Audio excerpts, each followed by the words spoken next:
Hello everyone, আজকে আমি আপনাদের তৈরি করে দেখাবো ক্যারামেল পুডিং। প্রথমেই আমি পুডিংয়ের মিশ্রণটি তৈরি করে নেব। এর জন্য প্রথমে একটি মিক্সিং বোলের মধ্যে আমি 2টা নর্মাল তাপমাত্রার ডিম ভেঙে নিচ্ছি। পুডিং তৈরিতে মুরগির ডিম ব্যবহার করলেই বেশি ভালো হয়। এখন এর মধ্যে আমি দিয়ে দিচ্ছি 2 টেবিল চামচ চিনি।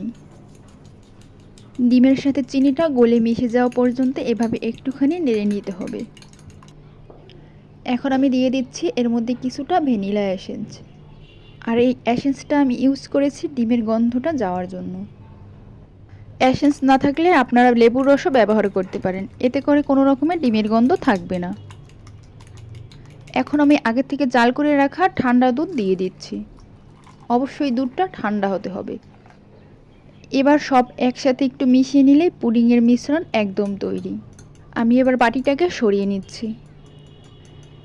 এবার চুলায় হাঁড়ি বসিয়ে এর মধ্যে 2 টেবিল চামচ চিনি দিয়ে দেব। আর দিয়ে দেব একটু জল। আপনারাও চেষ্টা করবেন একটু জল দেওয়ার, এতে করে কালারটা খুব ভালো আসবে। আমার ক্যারামেল বাটিতে সেট হয়ে গেছে। এখন আমি পুডিংয়ের মিশ্রণটি বাটিতে ঢেলে নিচ্ছি। পুডিংটাকে স্টিম করার জন্য চুলায় আমি একটা হাঁড়ি বসিয়ে দিয়েছি। এখন একটা স্ট্যান্ড দিয়ে তার উপরে আমি বাটিটা বসিয়ে দেব।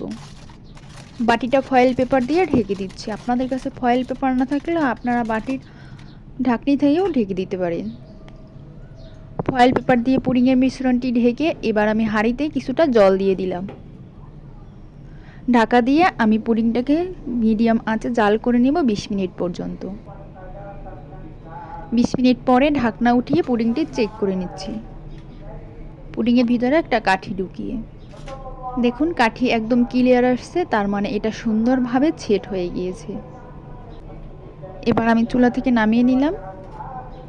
পুডিংটা চুলা থেকে নামিয়ে নেওয়ার পরে নরমাল তাপমাত্রায় পুডিংটাকে সম্পূর্ণভাবে ঠান্ডা করে নিতে হবে।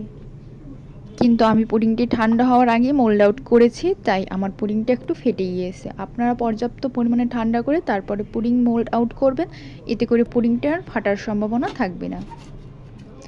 ভিডিওটি কেমন হয়েছে অবশ্যই কমেন্ট করে জানাবেন। ধন্যবাদ।